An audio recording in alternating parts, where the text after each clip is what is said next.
ఇక ఇక్కడ ఇప్పుడు నిన్న 2 రోజుల క్రితం అసలు బయటకే పోలేదు పిల్లలు చెప్తాను. పిల్లలైతే దైవ సమానులు అంటారు, అబద్ధం ఆడరు అంటారు.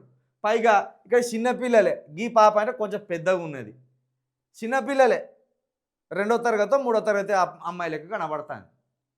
అసలు బయటకి పోలేదు, మేము బయట ఎక్కడ తినలేదు, కలెక్టర్ మేడం వాళ్ళు బేకరీలో తిన్నామని చెప్తున్నారు, ఆలుగడ్డలు ఉడకలేదు, వంకాయలు ఉడకలేదు, అసలు మేము బయటకే పోలేదు, ఏం కొనుక్కోలేదు, దుకాణం దగ్గర గేట్ దగ్గర సారోళ్ళు ఉన్నారు, స్కూల్ ఫుడ్ మాత్రమే తిన్నాం.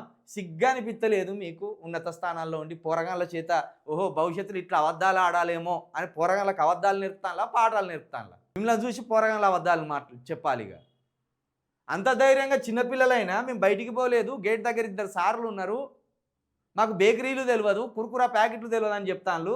మీరేమో సిగ్గు లేకుండా అబద్ధాలు ఆడుతున్నారు. మీరు కుర్కురే తిన్నారు. మగనూరు స్కూల్లో ఫుడ్ పాయిజన్కు గురైన విద్యార్థులు కుర్కురే తిన్నారు. కడుపు నొప్పితో బాధపడిన చిన్నారులను వెంటనే ఆసుపత్రికి తరలించారు. పూర్తి స్థాయి నివేదికను సోమవారం సమర్పిస్తాం. ఇమ్రాన్ ఖాన్ అదనపు అడ్వకేట్ జనరల్. ఇక ఈయన కూడా ఎత్తుకున్నాడు కదా అదే పాట. పోరగాళ్ళే మేము కుర్కురే తినలేదు అని వాళ్ళు అంటాను, లేదు మీరు కుర్కురే తిన్నారు అని వీళ్ళు అంటాను. గట్టి చర్యలు తీసుకోవాలి. మగనూరు స్కూల్లో వంట పాత్రలు శుభ్రంగా కడగలేదని తెలిసింది. మధ్యాహ్న భోజనం వికటించి కొంతమంది పిల్లలు వాంతులు చేసుకున్నారని విన్నాను. గట్టి చర్యలు తీసుకోవాలి. చిన్నప్పరెడ్డి ఉపాధ్యక్షులు ప్రణాళిక సంఘం. ఈయన మాట మాట్లాడతాను. కేటీఆర్ ఆర్ఎస్పి కుట్ర. కేటీఆర్ ఆర్ఎస్ ప్రవీణ్ కనుసన్నల్లో ఈ కుట్ర జరుగుతున్నాయి.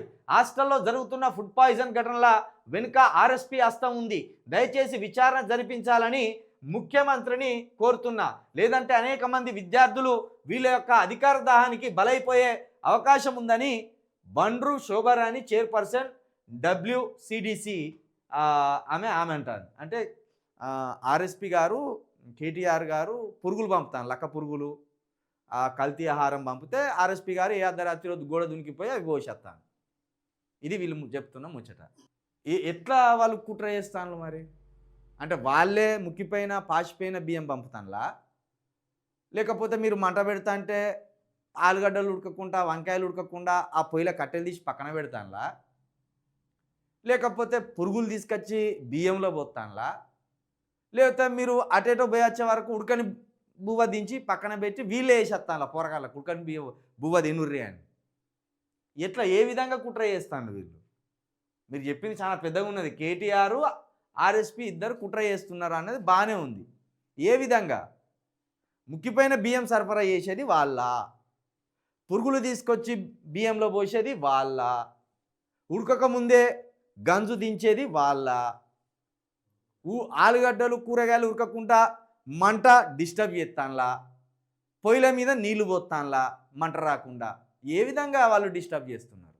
బండ్రు శోభారాణి గారు చాలా పెద్ద మాట మాట్లాడి, మీరు పిల్లలను చంపే ప్లాన్ చేస్తాను కేటీఆర్ ఆర్ఎస్పి అంటాను. ఏ విధంగా? నోటి మాటలకి 100 అంటాం, ఆరోపణలు 100 చేస్తాం. ఏ విధంగా కుట్ర చేస్తానో దొరకబట్టండి. అప్పుడు ఆర్ఎస్పి నుండి కేటీఆర్ని ఏమన్నాలో 100% అంటాం.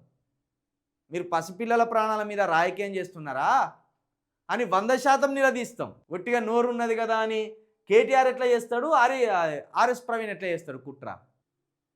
ఏం మాట్లాడతాను? సోయి ఉండే మాట్లాడతానులా, సోయి లేక మాట్లాడుతున్నారా మీరు? ఇంత వైఫల్యం జరిగి పిల్లలే ఉడకని ఆలుగడ్డలు పెడతాను, ఉడకని బియ్యం పెడతాను, ఉడకని వంకాయ కూర వేస్తాను అని పిల్లలే చెప్తా అంటే మీరేమో మీ నోటికి వచ్చినట్టు కేటీఆర్ ఆర్ఎస్పి ఇద్దరు కలిసి కుట్ర చేస్తున్నారు. పిల్లల ప్రాణాలు పోవాలనే ఆలోచన చేస్తున్నారు. పిల్లల ప్రాణాలు తీసినాక కేటీఆర్ని కానీ ఆర్ఎస్పిని కానీ ఎవడన్నా మెచ్చుకుంటాడా? ఎవడన్నా మెచ్చుకుంటాడా? పోరగాళ్ళ ప్రాణాలు తీసి రాజకీయం చేస్తే ఎవడన్నా మెచ్చుకుంటాడా? మెడ మీద తలికాడు ఉన్నాడు, బుర్రలో ఇంత గుజ్జున్నాడు, గంత చెడపేరు వచ్చే పనులు ఎవడైనా గంత పెద్ద లీడర్లు చేస్తారా? ఇదంతా వీళ్ళ కట్టుకథ లెక్కన కనబడతాను. ఇది వీళ్ళంతా డ్రామా వీళ్ళది.